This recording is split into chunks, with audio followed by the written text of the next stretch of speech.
Now, Lagos is a state surrounded by water. Because of this, many people assume that it would be easy to provide the people with the required water, but that's far from the case. The large expanse of water around Lagos is not portable and does not meet World Health Organization standards. Joining us now from Lagos to discuss efforts by Lagos Water Corporation to mitigate these problems is Seyo Haloe, and he's the Group Managing Director of the corporation.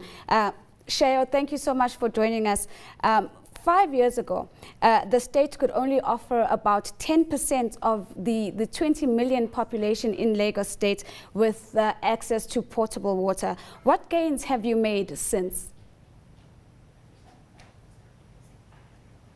Since that time, we have developed a master plan, which is basically a roadmap to grow existing installed capacity of 210 million gallons per day with a current population of 20 million people to 745 million gallons per day by year 2020, when the population of Lagos State is expected to hit 29 million. Actually, at that point, at that time, the water demand is expected to be about 733. So we would have about 12 million gallons per day excess capacity. We have made some giant strides along that journey, starting with the construction of Adinyo Phase 2, which will add additional 70 million gallons per day.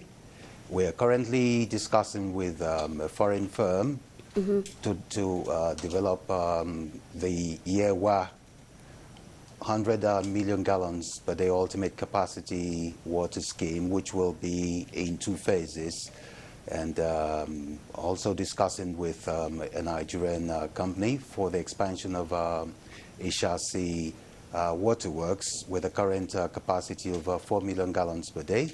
We're going to expand that to 8 million gallons per day. And at present, the major waterworks of Iju and Adio, with installed capacities of 45 million gallons per day and 70 million gallons per day, are under rehabilitation. We expect the rehabilitation to be completed by October. Yes. At that time, the 2 waterworks will be able to operate optimally. Sure, of course, I will get to the extent of private sector participation that you have managed to bring on board. But before we do that, if we understand correctly, the Millennium Development Goals for Nigeria says that by 2015, there's a significant amount of infrastructure to bring water not only to Lagos but to the broader country that needs to take place. Where are you in terms of ensuring that the infrastructure required to bring accessible and portable water to the entire state is a goal that can be met by 2015?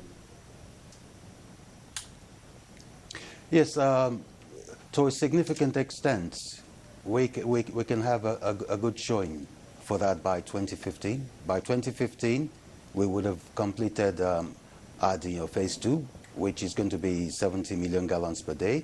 We would have completed Yewa water scheme, which is going to add another 50 million gallons per day. And significantly, we would have commenced on the second phase of Odumola water scheme, which is supposed to provide service delivery for the eastern axis from Ekpe to Victoria Island. That is going to be an ultimate 210 million gallons per day water scheme. It's going to be constructed in 3 phases. What? So in 3 years from now, there will be a significant improvement in service delivery. How have you been able to capture the appetite of the private sector to come on board as a partner and an investment partner to deliver on your mandate? Well, to start with, the foreign private partners do realize that Lagos State is a potential captive market. We've got the 3 major vectors that drive investment in the water sector being population. Presently, population of 20 million. By 2020, population will rise to 29 million. That is huge in all senses.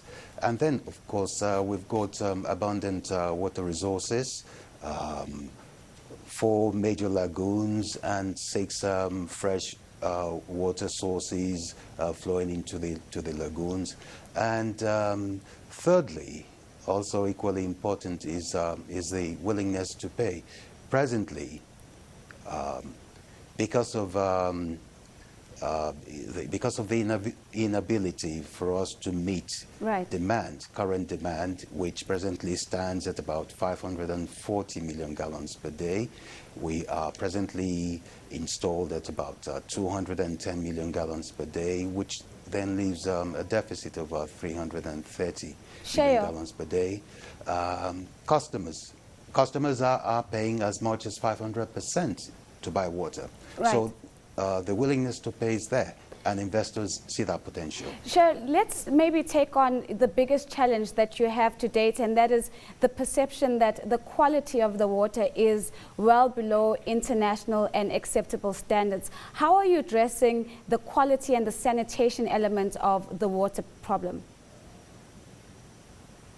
Well, let me start off by correcting that notion, because our water purification system meets international best practice through both chemical process and mechanical unit operations. We treat our water with alum to remove particulates, and hydrated lime to correct the acidity of water, and we disinfect with chlorine. We are currently installing booster stations to ensure that we have good level of residual chlorine in our water. Equally important to state that we've got a total of 52 waterworks, and each waterworks has a laboratory to analyze raw water, which will then dictate how much chemicals to use, and also analyze the treated water to ensure that we're in compliance with the World Health Organization standards. So, Shayo, what is creating the major problem? So, Shayo, what is actually creating the major problem? Sorry? So I'm saying, so you're saying that the Lagos state is on track in terms of its plans to increase the access of clean and sanitized drinking water to the 20 million Lagos? Yes, very much. I was just going to add that the major problem that we get with compromised water quality stems mainly from illegal service connections. A lot of people, because either pressure is low on their streets or there are virtually no mains, they then tap or make illegal connections from about 3-4 streets away and pass their service connections at the edges of drains. This tends to compromise our water quality. So what we do is aggressively we extend in mains and zero tolerance for long service connections. We disconnect them and find a way to lay mains. With the large-scale water schemes which we have planned under our master plan, there's aggressive associated network of mains as well. So as I said, by 2015, we will be seeing significant improvement in service delivery. Well, let's leave both it there. Quantity and quality. Let's leave it there for tonight. Shayo Holloway, of course, I was talking to Shayo Holloway. He's the Group Managing Director of the Lagos Water Corporation.